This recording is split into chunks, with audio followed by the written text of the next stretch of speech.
Hello, this is Wayne Rivers at the Family Business Institute. Click on our social media icons, please. And as always, give us the benefit of your feedback. We'd love to have your comments below. Okay, this week I want to talk about family business lessons from General Electric's rather shocking decline. Now, this is important because success is really a two-sided coin, I think. You've got to know what to do to be successful. But after 30 years in business, I think it's almost more important to know what not to do.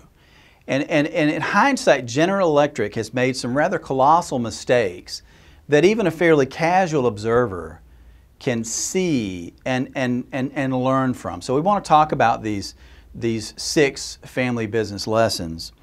You know, at the turn of the 21st century, you couldn't pick up a financial magazine or a newspaper without seeing General Electric and Jack Welch, and man, it was the most admired company in America, maybe in the world.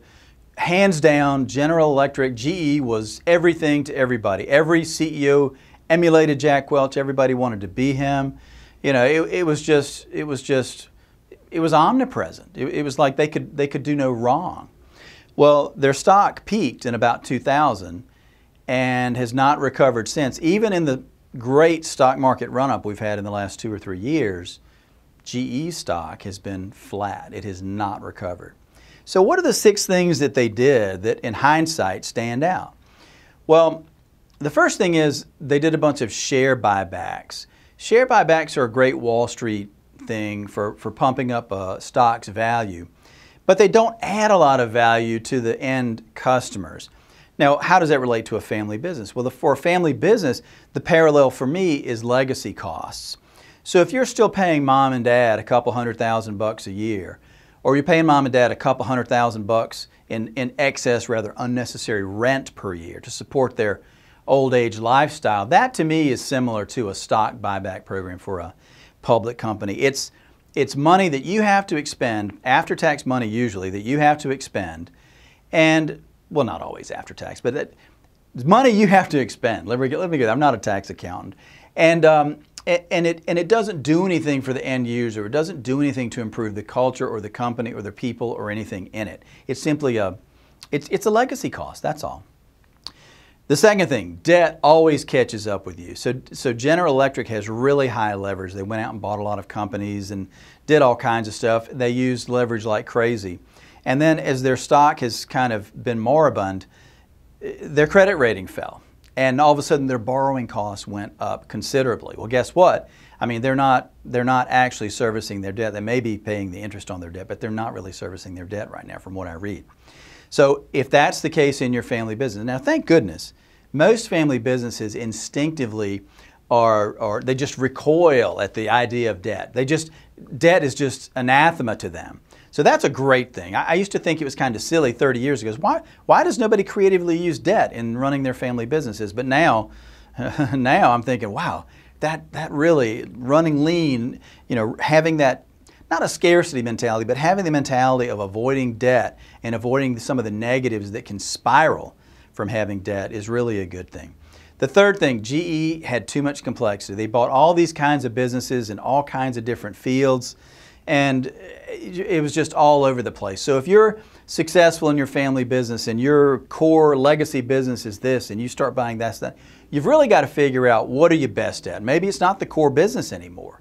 Maybe the core business was construction and now you're a real estate developer and that's where you're creating wealth. Maybe you let the construction company go. But you can't have too much complexity in your family business system or it just makes it hard to run. The fourth thing is complacency, and this is a killer for family businesses. For GE, they thought they were too big to fail. They started to read their own press clippings. The board of directors became rather complacent and became more like a cheerleading group and didn't really hold senior management as accountable as they should have. So that complacency, you know, in a family business context, it might be, yeah, there's going to be a recession in 2020 or 2021 or whenever it is. But we've made it through recessions before, no big deal. We don't need to do anything special. If you hear that kind of talk, that just stinks of complacency. It just turns my stomach when I hear family businesses say those kinds of things, because the things that made you successful in the 70s and 80s and 90s and beyond are not necessarily the things that are going to make you successful 10 years from now. Look around your hometown and look at the family businesses that used to be big, shining examples of family business success. Where are they now? So many of them have failed, and only a few are able to stay on top. It's really, really hard to get on top, and it's twice as hard to stay there. So if you see complacency in the family business system, call it out. Call me, and I'll help you. I'll give you some energy, okay? The fifth thing is having one business unit covering up the sins of another. For GE, it was always GE Capital. It threw off just scads of cash, and they could hide some accounting sins in there and things like that. If you have a family business and you have 2 or 3 different divisions, and one is consistently a loser,